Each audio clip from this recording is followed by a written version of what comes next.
Dengarkan ini, teknologi fiber Neanderthal. Tidak, aku tidak bercanda, konsep ini nyata. Pada tahun 2020, sebuah tim ilmuwan menerbitkan sebuah makalah yang mendefinisikan ulang cara kita melihat nenek moyang terdekat kita. Sebuah penemuan di Prancis mengubah arkeologi selamanya. Dan ini bukan pertama kalinya hal seperti ini terjadi.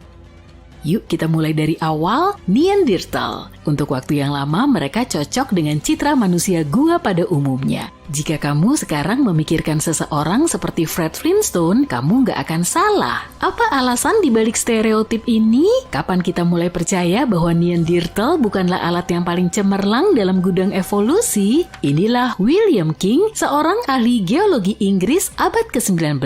Dialah orang yang menamai manusia Neanderthal. Berdasarkan tulang belulang yang ditemukan King, sang ilmuwan menyatakan spesies tersebut tidak cerdas dan citra ini melekat pada Neanderthal selama berabad-abad yang akan datang.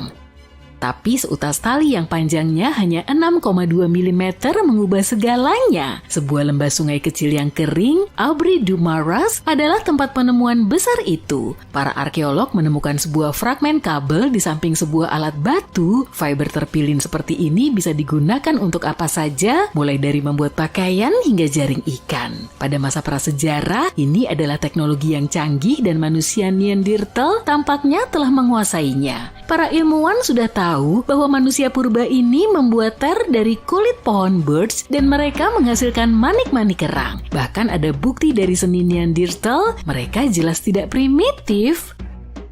Tali dan penemuan serupa mengubah cara kita memandang nenek moyang kita. Dunia arkeologi terus berubah. Ambil contoh piramida di Mesir misalnya. Ternyata piramida-piramida itu tidak benar-benar dibangun oleh pasukan yang dipekerjakan oleh Firaun sampai mereka pingsan. Herodotus, sejarawan Yunani yang terkenal, adalah orang yang memulai kebingungan ini. Dia mengklaim pada tahun 500 sebelum Masehi, 100.000 orang mengambil bagian dalam pembangunan piramida agung di Giza. Dia tidak menyebutkan siapa mereka dan mengapa mereka membangun piramida.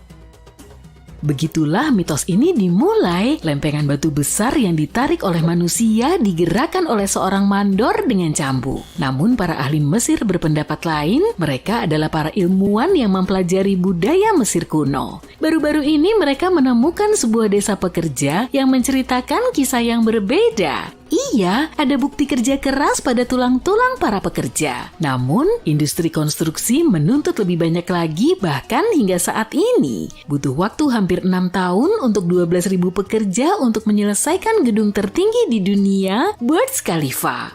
Kembali ke Mesir, 3 kali lebih banyak pekerja menyelesaikan piramida agung dalam sekitar 2 dekade. Sebuah prestasi teknik kuno yang mengesankan, kan? Para atasan sangat memperhatikan orang Mesir yang membangun piramida. Makanan mereka kaya akan protein, mereka memiliki perawatan medis dan dibayar dengan layak. Bahkan mereka hidup lebih baik daripada penduduk yang tidak bekerja, dan mereka tinggal bersama keluarga mereka di dekat lokasi konstruksi. Arkeolog tahu semua ini karena mereka menemukan toko roti dan asrama dengan toples roti dan barang-barang lainnya. Sepertinya para Firaun adalah bos yang baik dan pasar kerja tidak terlalu buruk.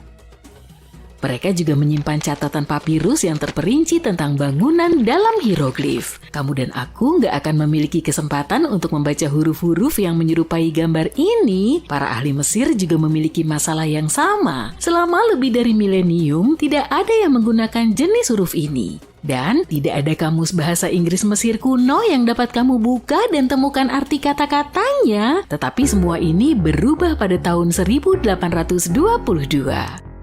Beberapa dekade sebelumnya, Prancis menemukan lempengan rusak dari granit hitam. Batu tersebut berisi satu teks dalam 3 aksara, bahasa Yunani kuno, hieroglif Mesir, dan demotik. Yang terakhir juga merupakan bahasa Mesir tetapi dalam aksara yang disederhanakan. Para ilmuwan menduga asalnya dari tahun 196 sebelum Masehi. Isinya adalah proklamasi keagamaan seorang filolog dan orientalis Prancis, Jean-François Champollion, adalah orang pertama yang memecahkan kodenya. Kamu tahu, orang belum melupakan huruf Yunani kuno. Orang Prancis itu berhasil mencocokkan huruf Yunani dengan huruf-huruf dalam aksara Mesir. Dan, tada! Kita akhirnya bisa membaca hieroglif.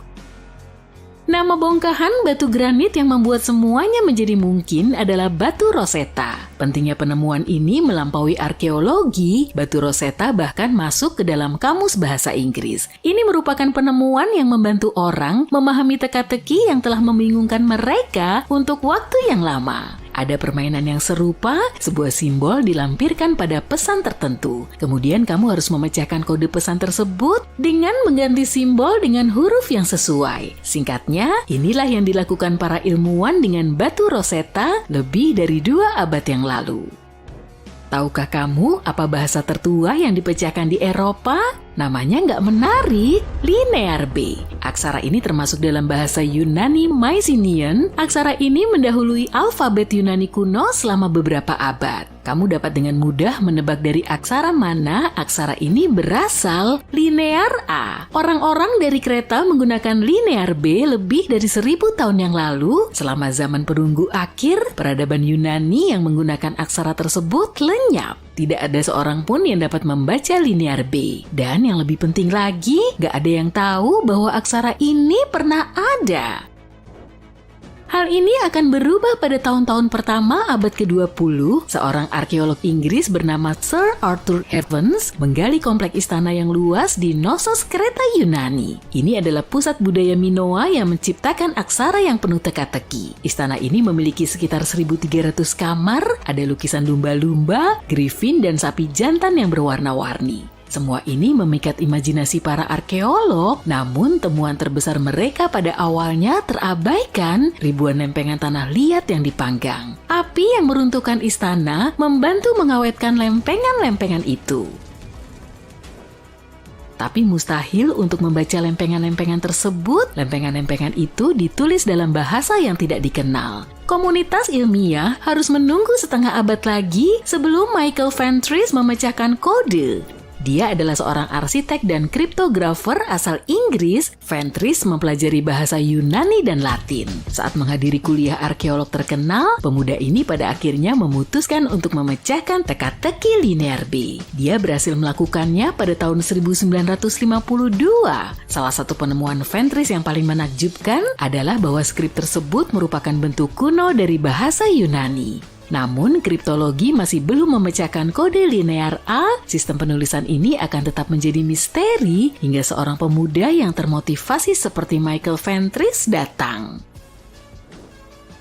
Mereka tidak perlu menjadi arkeolog profesional. Basil Brown tentu saja bukan orangnya. Tapi pada tahun 1939, dia menemukan makam abad pertengahan awal yang paling kaya di Eropa. Hal ini terjadi di Sutton Hoo di Tenggara Inggris. Ini bukan makam biasa yang terbuat dari batu. Makam itu adalah sebuah kapal berukuran penuh, 3 kali panjang bus tingkat London. Dan bukan itu saja, terlepas dari tujuan utamanya, kapal itu penuh dengan kekayaan. Mangkuk gantung yang mewah, bejana pesta, aksesoris gaun emas, dan tekstil mewah hanyalah beberapa dari harta karun yang ditemukan.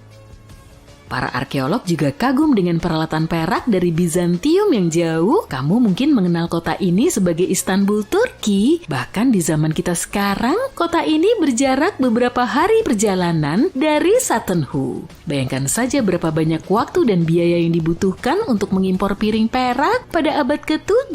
Saat itulah kapal tersebut tenggelam menurut para arkeolog. Orang Inggris tidak mungkin melakukannya. Pada saat itu belum ada Inggris dan orang-orang yang tinggal di Kepulauan Inggris pada saat itu adalah bangsa Anglo-Saxon. Mungkin kapal dari gundukan berumput di Suffolk milik salah satu raja mereka. Kita tidak akan pernah tahu. Tanah asam lokal menghilangkan semua bukti yang mungkin. Atau memang tidak ada orang yang meletakkannya di sana. Bisa jadi itu adalah sebuah cenotaph yang merupakan monumen yang dibangun untuk menghormati orang penting. Para arkeolog masih belum memiliki jawaban yang pasti. Tapi apa yang mereka temukan di Sutton Hoo menjelaskan abad ke-8. Sebelum penemuan kapal itu, mereka hanya tahu sedikit tentang apa yang telah terjadi di Inggris setelah bangsa Romawi pergi. Sekarang gambaran masyarakat Anglo-Saxon awal menjadi lebih jelas. Mungkin tanah Inggris akan menjadi tempat